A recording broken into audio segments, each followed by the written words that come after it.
Boss season 7 updates എന്ന് പറയുന്നത് ഞാൻ ഒരു ദിവസം മുഴുക്കെ കണ്ടിട്ടുണ്ടായിരുന്നില്ല. അതിൻ്റെ കാരണം മറ്റൊന്നുമില്ല, ഇറ്റ് ഈസ് സോ ബോറിങ് യാർ, ഭയങ്കര ബോറിംഗ് ആയിരുന്നു.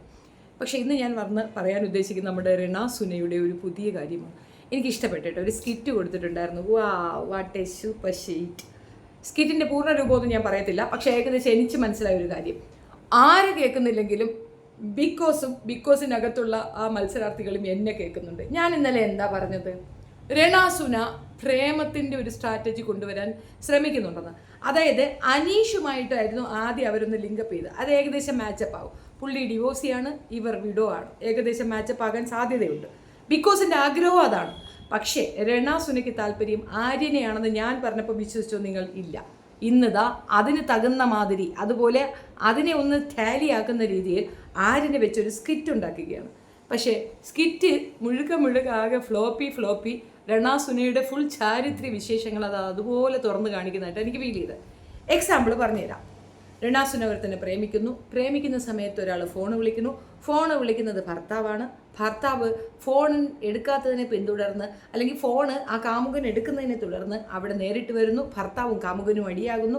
അപ്പോൾ ഒത്തിരി വളർന്ന മുതിർന്ന ഒരു പെൺകുട്ടി ഓടി വന്ന് അമ്മയെന്ന് കെട്ടിപ്പിടിക്കുന്നു. അങ്ങനെ ഭർത്താവിന് മനസ്സിലാകുന്നു ഇത് കാമുകനാണെന്ന്, കാമുകന് മനസ്സിലാകുന്നു ഇത് ഭർത്താവാണെന്ന്. എന്നിട്ടും കാമുകൻ വീണ്ടും റെനാ സുനയുടെ പിറകെ പോകുന്നു.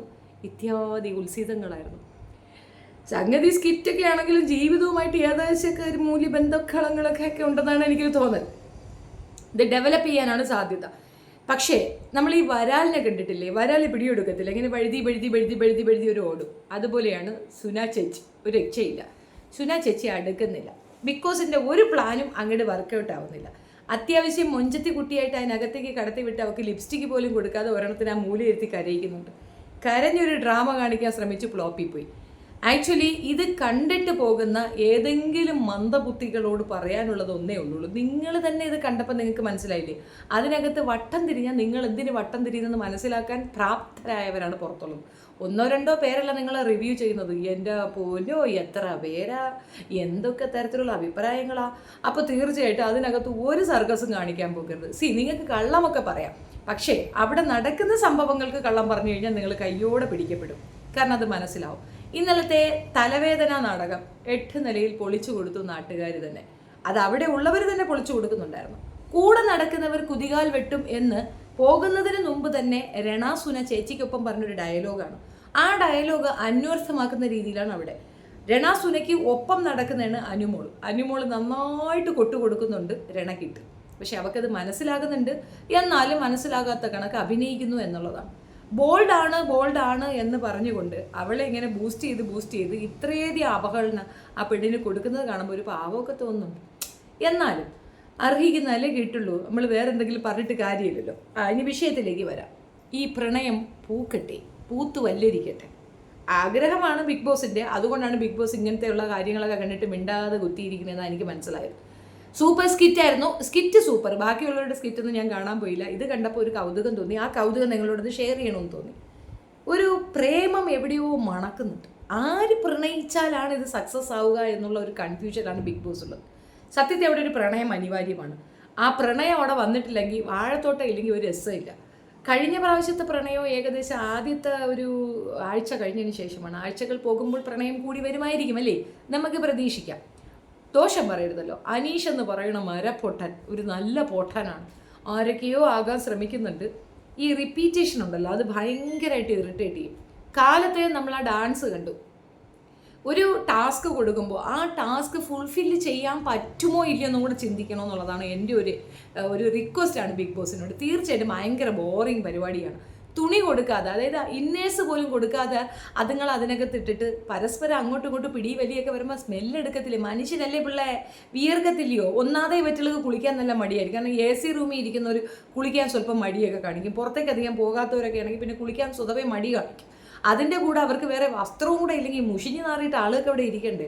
ടാസ്ക് ആയിരിക്കാം, പക്ഷേ ഇതൊരു ബോറിംഗ് പരിപാടിയായിട്ടാണ് എനിക്ക് ഫീൽ ചെയ്തത്. എനിക്ക് ഇഷ്ടപ്പെട്ടില്ല. എൻ്റെ പേഴ്സണൽ ഒപ്പീനിയൻ ആവാൻ എനിക്ക് ഇഷ്ടപ്പെട്ടിട്ടില്ല. രണ്ടാമത്തെ കാര്യം, വസ്ത്രം കൊടുക്കുന്നില്ലെന്നോ പോട്ടെ, കുളിക്കാൻ പറ്റുന്നില്ലെന്നോ പോട്ടെ, ടാസ്കുകൾ കൃത്യമായിട്ട് കൊടുക്കുന്നില്ല. ചറപറയിങ്ങനെ ടാസ്കുകൾ കൊടുക്കണമെന്ന് പറന്നു നിൽക്കണം. അല്ലാതെ ഇതൊരു തണുപ്പൻ എന്തുവാ ഇത്, ഇഞ്ചി കടിച്ചോ? ബിക്കോസ് ഇഞ്ചി കടിച്ചതുപോലെയാണ് തോന്നുന്നത്. ഒരു അക്സെപ്റ്റൻസ് കുറവ് പോലെ. ഇത് വെച്ച് നമ്മൾ ചിലപ്പോൾ കമ്പാരിസൺ നടത്തുന്നുണ്ടായിരിക്കും, ബിഗ് ബോസ് സീസൺ 6 വെച്ച് കമ്പാരിസൺ നടത്തുന്നുണ്ടായിരിക്കും, നമുക്കൊരു ചൂടില്ലാത്ത കണക്ക് തോന്നുന്നത്. ആകെ മൊത്തത്തിൽ ഇച്ചിരിയൊക്കെ പെർഫോം ചെയ്യുന്നത് അനീഷാണ്. അനീഷിനെ പ്രൊവോക്ക് ചെയ്യുക എന്നുള്ള ഉദ്ദേശ ലക്ഷ്യത്തിലാണ് ഷാനവാസും ബാക്കിയുള്ളവരെന്ന് തോന്നുന്നു. ആകെ മൊത്തത്തിൽ ഒരു രസമില്ല. പോകെ ശരിയാവുമായിരിക്കാം. അതുകൊണ്ട് തന്നെയാണ് ഞാൻ കുറച്ചൊന്ന് മാറിയുന്നത്. നമുക്ക് ഭയങ്കര ആൻസൈറ്റിയോട് കാണാനൊന്നുമില്ല. ഉണ്ടാക്കിയെടുക്കുന്ന ചില തർക്കങ്ങൾ, അത് ഒരു തർക്കമായിട്ടൊന്നും എടുക്കാൻ പറ്റത്തില്ല. അതിൻ്റെ കൂടെ അനീഷാണ് അവിടെ ശരിക്കും ഒരു കണ്ടന്റ് ക്രിയേറ്റർ എന്ന് തോന്നും. പുള്ളിക്കാരെ പഠിപ്പിച്ചു കൊടുത്താണ് കാരണം പുള്ളിക്കാരുടെ പെർഫോമൻസ് ഒക്കെ കാണിക്കുന്നത് ഒട്ടും അക്സെപ്റ്റ് ചെയ്യാൻ പറ്റാത്ത ഒരു കാര്യം. സെക്കൻഡ് തിങ്, 7ന്റെ പണി എന്ന് പറഞ്ഞുകൊണ്ട് എല്ലാവരും റിജക്റ്റ് ചെയ്ത ഒരാളെ പിന്നെ ക്യാപ്റ്റനാക്കി വെക്കുന്നത് പോലെ ഒരു 7ന്റെ പണി വേറെ ഇല്ല. അത് 7ന്റെ പണി തന്നെയാണ്. പക്ഷേ ക്യാപ്റ്റൻസിയിലേക്ക് ഒരാളെ അപ്പോയിൻറ്റ് ചെയ്യുമ്പോൾ അവിടെയുള്ള ആൾക്കാരുടെ കാര്യങ്ങൾ ശ്രദ്ധിക്കാനും അവരുടെ പരാതികൾ അംഗീകരിക്കാനുമുള്ള ഒരു വ്യക്തിയെ നമ്മൾ അക്സെപ്റ്റ് ചെയ്യുന്നത്. അത് എല്ലാവരും റിജക്റ്റ് ചെയ്ത ഒരാളെ ആകരുത്. അങ്ങനെ ചെയ്യുമ്പോൾ ഈ റിജക്റ്റ് ചെയ്ത ആളുകളോട് പോയി റിക്വസ്റ്റ് ചെയ്യാൻ എല്ലാവർക്കും ഒരു ബുദ്ധിമുട്ടുണ്ടാവും. ചിലപ്പോൾ ഗെയിമിൻ്റെ ഒരു വേർഷൻ അതായിരിക്കാം. കാരണം എല്ലാവരും എതിർക്കുന്ന ഒരാൾ ഒരു പൊസിഷനിലിരിക്കുക, ആ പൊസിഷനിൽ അയാൾ ഇരിക്കുന്നത് ചിന്തിക്കാൻ പോലും പറ്റാത്ത ഒരവസ്ഥയിൽ അയാൾ അവിടെ കൊണ്ടിരുത്തുമ്പോൾ ഉണ്ടാകുന്ന ഒരു മാനസിക പിരിമുറുക്കം അതായിരിക്കും ഉദ്ദേശിക്കുന്നത്. എനിക്കെന്തോ അതങ്ങോട്ട് ഉൾക്കൊള്ളാനായിട്ടില്ല. അത് തന്നെയാണല്ലോ ഗെയിം, ശരി ആയിക്കോട്ടെ.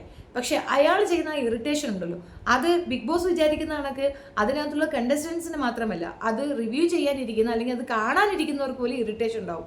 പാതിയിലേറെ ആൾക്കാർ ഇറങ്ങി പോകുമെന്നുള്ളത് വസ്തുതയാണ്. ഒരു കാര്യം തന്നെ ആവർത്തിച്ച് പറയുന്ന എംപോസിഷൻ എഴുതുന്ന കണക്കാണ്. തീർത്തും വീണ്ടും അത് തന്നെ പറഞ്ഞുകൊണ്ടിരിക്കുന്നത് എന്ന് ഒരു പാട്ടുണ്ടല്ലോ, നമ്മുടെ വേടൻ്റെ പാട്ട്, അയാൾക്ക് അങ്ങ് ഇഷ്ടപ്പെട്ടു. അപ്പോൾ വേടൻ കുറച്ച് അക്സെപ്റ്റൻസ് ഉള്ള ഒരാളായതുകൊണ്ട് താനും ആ പാട്ടൊക്കെ പാടുമ്പോൾ അക്സെപ്റ്റൻസ് കിട്ടുമെന്ന് വിചാരിക്കുന്ന പൊട്ടൻ കൊണാണ്ടറോട് പറയുന്നതാണ്, ലോകത്ത് ആരാ പാട്ട് പാടിയാലും ഒരു പ്രശ്നമില്ല, നീ അത് പാടുമ്പോൾ നിന്നെ ചെവിക്കലിലൊരെണ്ണം തരാനാണ് എനിക്ക് തോന്നിയിട്ടുള്ളത്. അമ്മാതിരി ദേഷ്യം പിടിച്ച സംഗതിയാണ്. ഒരു ബോധമില്ലാത്ത ഒരുത്ത ഏതാണ്ട് കന്നാന്ന് തന്നെ പറയുന്നു. അതിൻ്റെ മീനിങ് അവൻ പറയുന്നത് കേട്ടാൽ ചിരിക്കാൻ വരും. പിന്നെ സുപ്രഭാതം, എല്ലാത്തിൽ നിന്നും ഒരു വെറൈറ്റിയാണ് ഞാനൊരു വെറൈറ്റി പോർഷനാണെന്ന് കാണിക്കാനാണ് അനീഷ് ഈ ബഹളമൊക്കെ കാണിക്കുന്നത്. നീ ഒരു വെറൈറ്റി അല്ല, നിനക്ക് തലയ്ക്ക് ആളുതാമസം ഇല്ല എന്ന് മാത്രമാണ് എനിക്ക് മനസ്സിലായത്. ഇനി ഒറ്റ കാര്യം കൂടെ ബിഗ് ബോസ് ചെയ്യാനുള്ളൂ, കപ്പും കൂടെ എടുത്ത് അവനങ്ങ് കൊടുക്കുക. ഇനിയിപ്പോൾ അതാണ് നല്ല, നമ്മളെ ഇട്ട് കഷ്ടപ്പെടുത്താതെ ആ കപ്പങ്ങ് 100 ദിവസമൊന്നും ആരും അവിടെ നിൽക്കാനൊന്നും പോകില്ല. ആ കപ്പ് എടുത്ത് അനീഷിന് കൊടുക്കും. നിങ്ങൾ അതല്ലേ ഉദ്ദേശിക്കുന്നത്? അതായിരിക്കും ഉദ്ദേശം എന്നാണ് തോന്നുന്നത്. റണാസുന ലാസ്റ്റിൽ 50 അതായത് 60 ദിവസം അല്ലെങ്കിൽ 90 ദിവസമൊക്കെ കഴിഞ്ഞിട്ട് അങ്ങോട്ട് വരുമ്പോഴത്തേക്കും നീയാണ് ഇവിടുത്തെ സെക്കൻഡ് റണ്ണറപ്പ് എന്ന് പറഞ്ഞാൽ അവക്കും ഒരു ഗിഫ്റ്റ് അങ്ങ് കൊടുത്തരാം. അതല്ലേ നിങ്ങളുടെ ഉദ്ദേശം? ഭയങ്കര ബോറാണ് കേട്ടോ സത്യം പറഞ്ഞാൽ. ഇതിൻ്റെ ഇത് ചൂസ് ചെയ്ത ആൾക്കാരെ വേണം തല്ലാനായിട്ട്. ഒരാൾ പോലും ആപ്റ്റായിട്ട് കളിക്കാൻ അറിയുന്ന ഒരാൾ പോലും അതിനകത്തില്ലെന്നാണ് എനിക്ക് തോന്നിയിട്ടുള്ളത്. ഒരാളെ പോലും എനിക്ക് ചൂണ്ടിക്കാണിക്കാനായിട്ടില്ല. രണ ഫാത്തിമ കുറച്ച് കുഴപ്പമില്ല എന്ന് തോന്നുന്നു, ആക്റ്റീവാണ്, അത്യാവശ്യമാണ്. പക്ഷെ അതിൻ്റെ ഏജ് ലെവൽ ഇവരുമായിട്ടൊക്കെ ഒന്ന് റാലിയപ്പ് ചെയ്യുന്നില്ല. കഴിഞ്ഞ പ്രാവശ്യം കുറച്ച് ഏജ് ഓവറായ കുറച്ച് പേരുണ്ടായിരുന്നു. രഞ്ജിത്ത് സൂപ്പർ ഫേക്കാണ്. സൂപ്പർ ഫേക്ക് എന്ന് മാത്രമല്ല ഒരു മന്ദബുദ്ധി ലൈനാണ് അയാൾ ഫീൽ ചെയ്യുന്നത്. അതേപോലെ അതിൽ ഓരോരുത്തരും എടുത്താലും ഓരോ വേർഷൻ ഓരോ ടേമാണ്. ഒരെണ്ണത്തിനെ പോലും ശരിക്കും പറഞ്ഞാൽ ഒരു നല്ലൊരു ഗെയിമർ അതിനകത്ത് ഇല്ല എന്ന് ചുരുക്കം. ഇനി മുടിയും എടുത്തിട്ട് വേറൊരിടത്ത് നടക്കുന്നുണ്ട്, നവീനെന്നൊക്കെ പറഞ്ഞിട്ട് ഒരുത്തൻ. അത് കുറച്ച് സ്ട്രൈഡത കൂടുതലൊക്കെ കാണിക്കുന്നു. ആകെ മൊത്തം എന്തൊക്കെയോ എങ്ങനെയോ പേരുകളൊക്കെ നമ്മൾ കാണാതെ പഠിക്കേണ്ടി വന്നു. പെട്ടെന്ന് തന്നെ കാര്യങ്ങളൊക്കെ മനസ്സിലായി, ആളുകൾ ഐഡൻറ്റിഫൈ ചെയ്യുന്നു. വിത്തിൻ 3 ഡേയ്സിലൊക്കെ നമുക്ക് ആളുകൾ ഐഡൻറ്റിഫൈ ചെയ്യാൻ പറ്റുന്നു എന്ന് പറയുന്നത് ചെറിയ കാര്യമില്ല. കഴിഞ്ഞ പ്രാവശ്യം കുറച്ചൊക്കെ ടൈം എടുത്തിരുന്നു. ഇത്തവണ അതൊന്നുമില്ല, പെട്ടെന്ന് തന്നെ നമുക്ക് ആളുകളെ പിടികിട്ടി. പക്ഷേ ഒരു കാര്യമുണ്ട്, ഇവരാരും തന്നെ പരസ്പരം പേരുകൾ വിളിക്കുന്നില്ല. അങ്ങനെ അല്ലാതെ നമുക്ക് ആ പേര് കിട്ടിയിട്ടുണ്ടെങ്കിൽ നമ്മൾ അത്യാവശ്യം സെർച്ച് ചെയ്യുന്നത് കൊണ്ടാണ് എന്നുള്ളതാണ്. ഏതായാലും ഇത് കാണുന്നവർക്കും ഇതിനെ വിശകലനം ചെയ്യാൻ ഇരിക്കുന്നവർക്കുമുള്ള 7ന്റെ പണിയാണ് ഈ കൊടുത്തത്. ഇനി 8ന്റെ പണി എന്നാണ് നോർമലി ഔട്ട്സൈഡ് വരുന്നത്. അത് മാറ്റി 7ന്റെ പണി ആക്കാമെന്നുള്ള ധാരണയൊക്കെ അങ്ങ് തിരുത്തുക. ആരും അത് പറയാൻ പോകുന്നത് 7ന്റെ പണിയും കോപ്പമൊന്നുമല്ല. ഇത് കാണുന്നവർക്ക് ഭ്രാന്താവുന്ന ഒരു പ്രത്യേകതര ഷോയായി, പട്ടി ഷോയായി മാറിക്കൊണ്ടിരിക്കുകയാണ്. അതുകൊണ്ടാണ് ഞാൻ തുടരെ അതിൻ്റെ ഒരു ഇത് ഇടാതിരുന്നത്. പക്ഷേ രേണു സുധിയെ വെച്ചിട്ട് കാണിച്ച ഒരു സാധനം അത് കുഴപ്പമില്ല കേട്ടോ. കുറച്ച് നമ്മൾ എന്ത് ചെയ്തു, ഞാൻ എന്ത് പോയിന്റ് പറഞ്ഞു ആ പോയിന്റാണ് അവിടെ നടന്നിരിക്കുന്നത്. ആര്യനെയാണ് പുള്ളിക്കാരത്തിൽ കണ്ണു വെച്ചിരിക്കുന്നത്. ആൻഡ് ദാറ്റ് ഇടപഴകൽ സ്പെസിഫിക്കലി നമ്മൾ ക്ലാപ്പ് ചെയ്യണം.